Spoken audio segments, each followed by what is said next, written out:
Shalom à tous, shalom à toi ma sœur, shalom à vous mes sœurs qui me suivent sur ma chaîne YouTube de Julie Antafoula Angianouni ou JHA.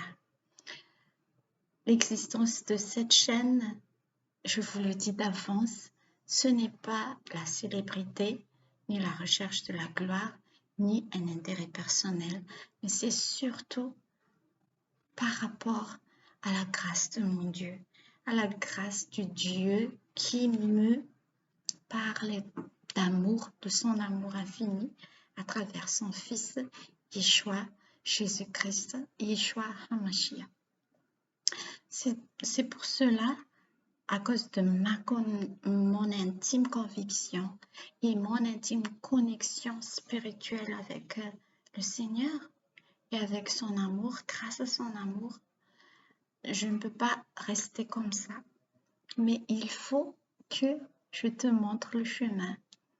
Le chemin, c'est qu'il le dit lui-même. Jésus dit lui-même que je suis le chemin, la vérité et la vie. Quiconque veut venir au Père doit traverser, doit venir en moi. Voilà. Et surtout aussi parce que nous vivons dans un monde tellement atroce. Nous vivons dans un monde tellement injuste. Nous vivons dans un monde tellement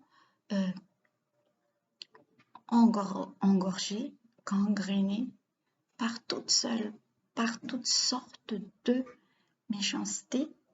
Et surtout nous, les femmes. Peut-être que tu es harcelé, tu es rabaissé, tu n'arrives pas à savoir où est-ce que tu vas aller à cause de toutes les violences, que ce soit physique, que ce soit morale, que ce soit spirituel, que ce soit de l'âme aussi.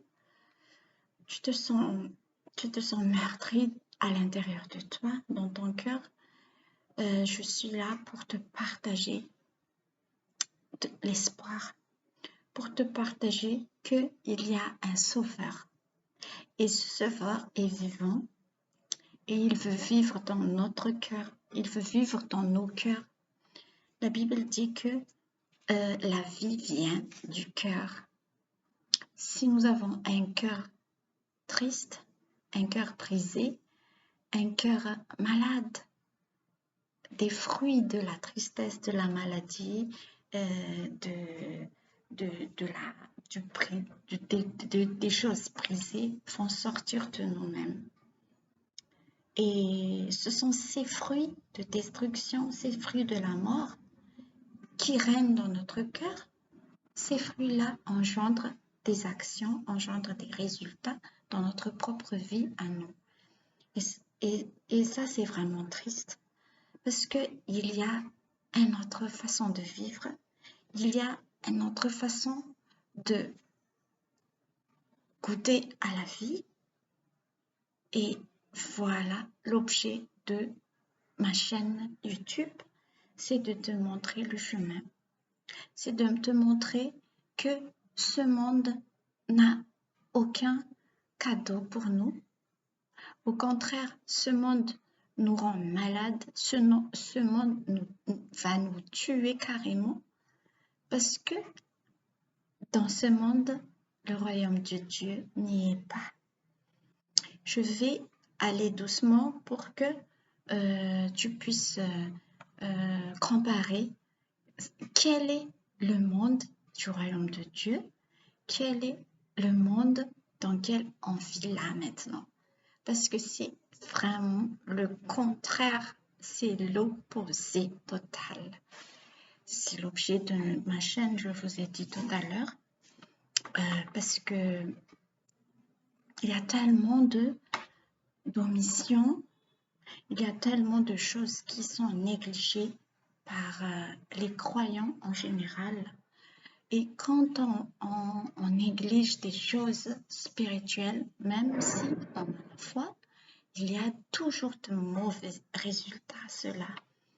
Donc, moi, je parle de choses en pratique surtout. Je n'entre pas trop dans les théories ou dans les détails. Mais je suis ici pour vous partager comment tu peux entrer dans cette vie de bonheur. Le bonheur qui est indescriptible, le bonheur que le monde ne connaîtra pas, parce que ce monde est plein de péchés, ce monde est voilé par tous les péchés qui sont contraires à la vie en abondance dans le royaume de Dieu.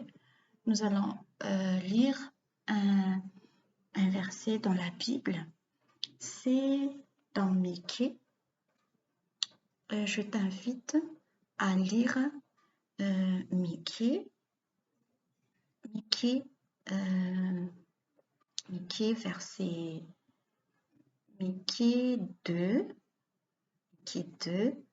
On va le chercher ensemble parce que moi j'ai un téléphone comme application, donc on va chercher Michée 2, verset 10.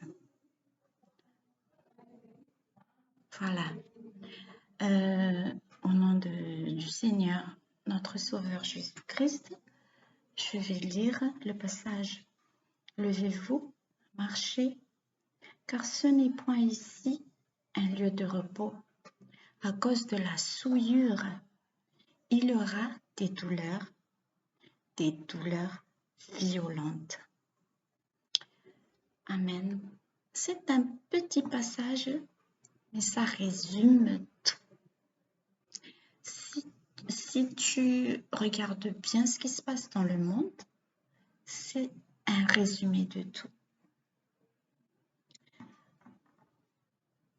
Pourquoi je dis que ça résume tout? Tout le monde cherche le repos du cœur, le repos de l'esprit, le repos de l'âme, le repos de cet dynamisme dans le monde qui nous fatigue.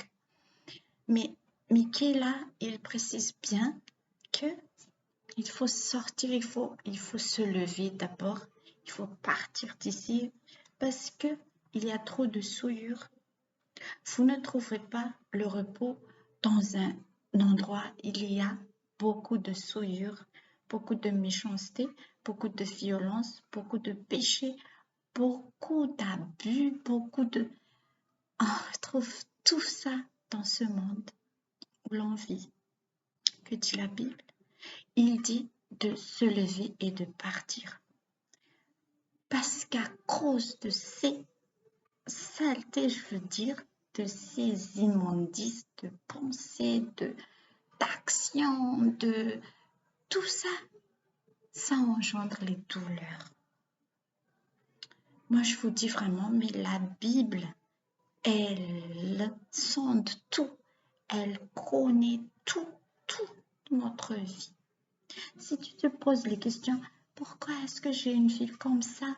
Pourquoi est-ce que je souffre? Eh bien, je te dis vraiment, ce n'est pas toujours à cause de nous, les enfants de Dieu, mais c'est surtout à cause des souillures qui se passent dans les mondes que cela engendre des douleurs.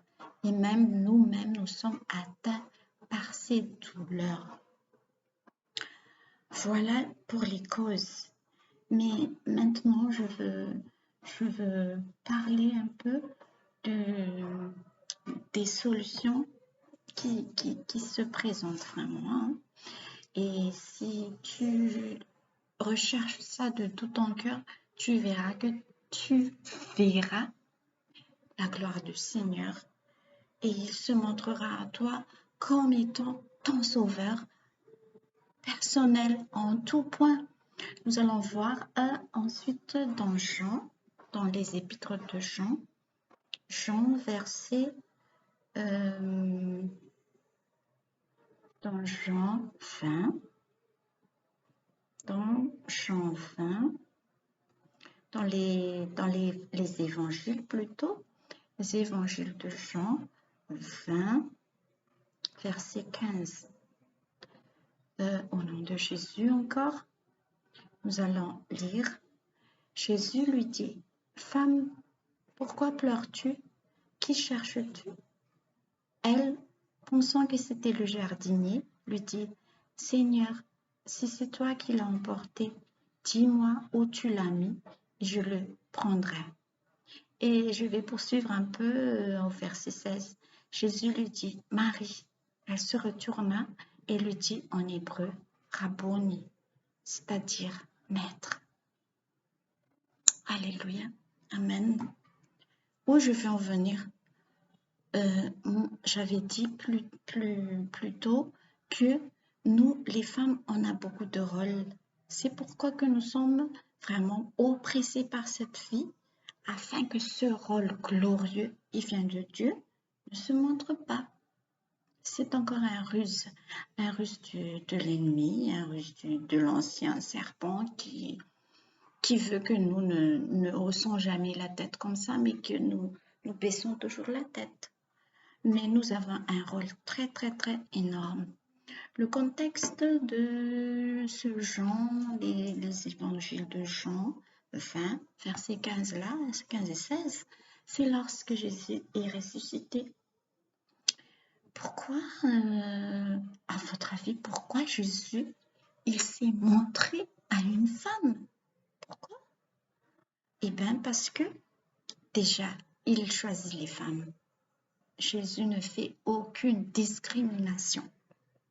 Il choisit une femme, il choisit les vieillards, il choisit les vieilles, il choisit les enfants, tout, il choisit les hommes, les jeunes hommes, tout ça, mais surtout les femmes.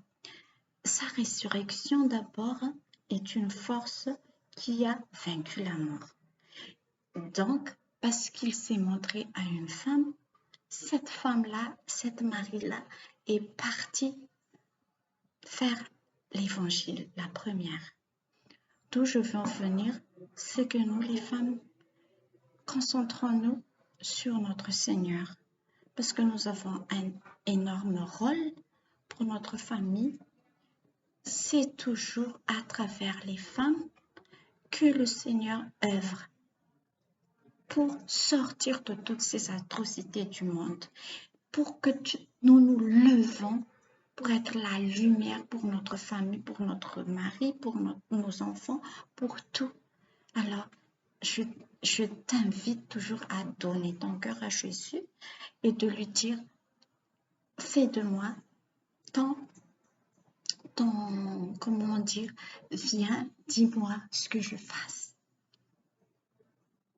Ces deux versets-là, je t'invite à toujours les méditer et à observer autour de toi que des femmes se lèvent et que le Seigneur en font des vases d'honneur. Le Seigneur en font des outils très, très, très puissants dans le monde. Alors, je vais terminer mon partage à vous dire que ne soyez pas soumis par ce monde, mais nous pouvons vaincre ce monde à travers notre Yeshua, parce que son esprit nous dicte toujours ce qu'il faut faire au moment où l'on veut faire, mais il faut seulement donner ton cœur à Jésus, lui dire que tu acceptes son œuvre à la croix et attendre comment il va nous utiliser, comme a fait Marie qui a prêché l'évangile, la première. Je vous dis shalom et à la prochaine fois, je vais encore partager d'autres exhortations et je prie pour vous afin que vous soyez les lumières du monde comme étant Marie, la mère de Jésus quand il était venu au monde et cette Marie-là qui était la première à voir la gloire de notre Seigneur, à ressusciter et être face à cette bénéfice, bénédiction, grâce glorieuse et grandiose. Amen et shalom à tous.